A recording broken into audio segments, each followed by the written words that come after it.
Oh, Susan Feldman. And We're at MOC, which means my own city. how this concept came about.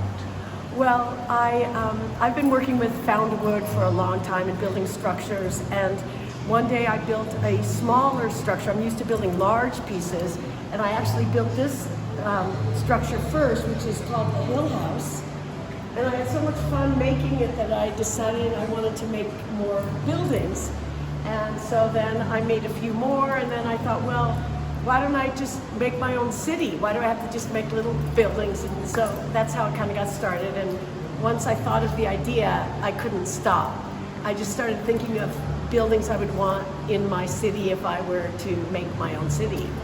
And that ended up being 50 buildings. And so that's what we're in right now, is it's sitting on infrastructure, which are pedestals and stands that I made as well. How do you name the buildings? Well, I just decided that they just need to be like the park or the hill house, the fun house, the breakfast joint, like just the way that you would talk about, let's go to the store. And so, let's go to the carnival. Yeah. Are you the mayor of the city? I don't know what I would call myself. I mean, I'm the creator of the city, but we do have a political building here for those people, which we call the Pink Not White House, where the governmental people would hang out.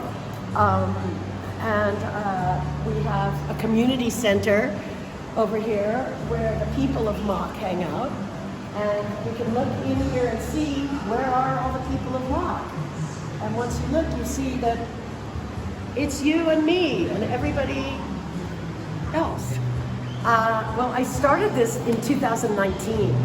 So actually that's when I kind of finished it throughout 2019, a little bit in 2020. And then I was ready to start showing the work and wanted to get it placed somewhere. And then the pandemic hit.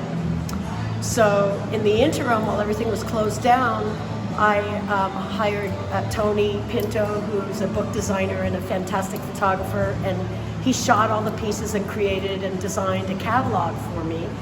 And I created swag for the exhibit also, t-shirts, mugs, keys to the city, postcards, and I just kind of got everything together and boxed up so that once the pandemic ended, I could just start showing the work.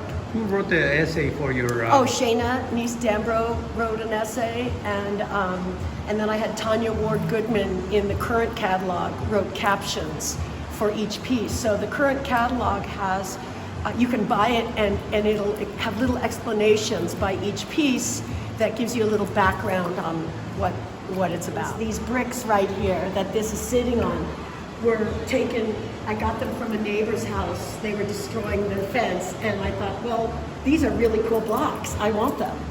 And that's what happens often with the wood. I go to places where they're tearing down houses, and I get the old wood from these houses that are being torn down.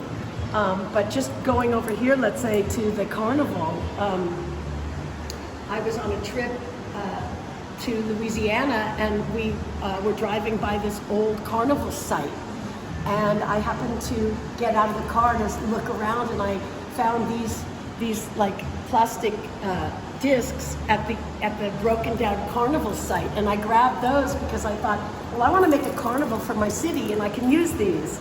So that's actually from a real carnival. So things like that are always in my head of like, oh, I come across something, it's like, yes, I'm gonna make something with this. And unfortunately, sometimes that ends up that I keep things around for a long time. If you would like to send a message to the future generations about recycling and about this type of work, what will you tell them? Well, I would say to, look at some things differently. Open up your mind to other ideas, because things are made for certain uses. But if you take it out of its context, often you get these great ideas that have nothing to do with the original context of the piece. Are you on social media? Yes, I'm on Instagram. You can follow me, Susan Feldman Art. Okay, thank you so much. Thank you.